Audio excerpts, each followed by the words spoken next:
అందరికీ నమస్కారం. ఎలా ఉన్నారు? బాగున్నారా? నేనైతే చాలా బాగున్నా. మీరు బాగున్నారు అనుకుంటున్నాను. మనం మత్స్యావతారం విన్నాం కదా. ఇప్పుడు కూర్మ అవతారం. కూర్మ అవతారం అంటే తాబేలు. ఇతని విష్ణుమూర్తి యొక్క రెండవ అవతారం అన్నమాట. అసలు తాబేలు రూపం కూర్మ అవతారం ఎందుకు ఎత్తాడు విష్ణుమూర్తి అంటే దేవతలకు అసురులకు సహాయం చేయడానికి ఈ తాబేలు రూపాన్ని విష్ణుమూర్తి అవతారం ఎత్తాడనమాట. దుర్వాస మహర్షి అనే ఒక మహర్షి ఉండేవాడు. అతనికి చాలా కోపం ఎక్కువ అనమాట.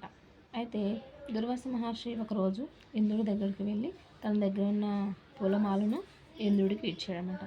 ఇంద్రుడు తనకి వాహనమైన ఏనుగు ఉంది కదా, ఆ ఏనుగుకి ఈ పూలదండను ఇచ్చాడు. ఆ ఏనుగు రెండు కాళ్ళతోటి పూలదండను తొక్కి పడేసింది.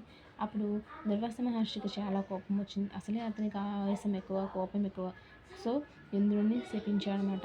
మీ శక్తులన్నీ మీ శక్తులు అన్నీ నశించుకోగాక, మీ శక్తి అంతా మీ స్వర్గానికి వెళ్ళలేరు మీరు అని చెప్పేసి తనని శపిస్తాడు.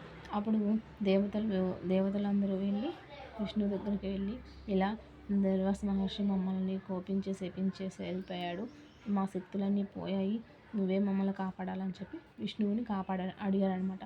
అప్పుడు విష్ణుమూర్తి నా మంత్రాన్ని జపించి క్షీరసాగర మధురాన్ని, ఆ పర్వతాన్ని, పాలసముద్రాన్ని చిలకండి అని చెప్పి విష్ణువు వాళ్ళకి సలహా ఇస్తాడు.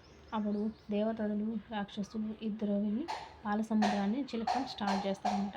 పాలసముద్రాన్ని చిలుకుతున్నప్పుడు ఆ పర్వతం అనేది ఊగుతుందనమాట. అప్పుడు మళ్ళీ విష్ణువుకి దండం పెట్టుకొని ఏం చేయాలి అని చెప్పి మళ్ళీ సహాయం కోరగా, అప్పుడు విష్ణువు తాబేలు రూపంలో వచ్చి తాబేలు రూపంలో ఉన్న పర్వతాన్ని తన మీద పెట్టుకొని పర్వతం కదలకుండా పట్టుకుంటాడనమాట.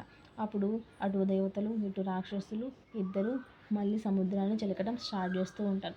అలా సముద్రం చిలకడం స్టార్ట్ అయినప్పుడు అమృతం కలశం అనేది నిండిపోతుంది. నిండిపోయినాక అప్పుడు 14 రకాల సంపదలు అనేవి బయటపడతాయి పాలసముద్రం చిలికినప్పుడు.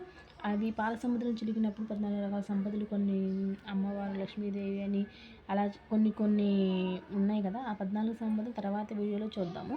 ప్రజెంట్ అయితే ఇది ఇక్కడితోటి చూద్దాం. ఇక్కడి నుంచి అలా వాళ్ళు ఇంద్రులు దేవతలందరూ తమ అమృతాన్ని తాగేసి అమృతం పొంది స్వర్గానికి వెళ్తారనమాట. సో ఇందువల్ల విష్ణువు వీళ్ళిద్దరికి సహాయం చేయడానికి తాబేలు రూపంలో ఇలా మనకి కూర్మ అవతారంలో వస్తుంది.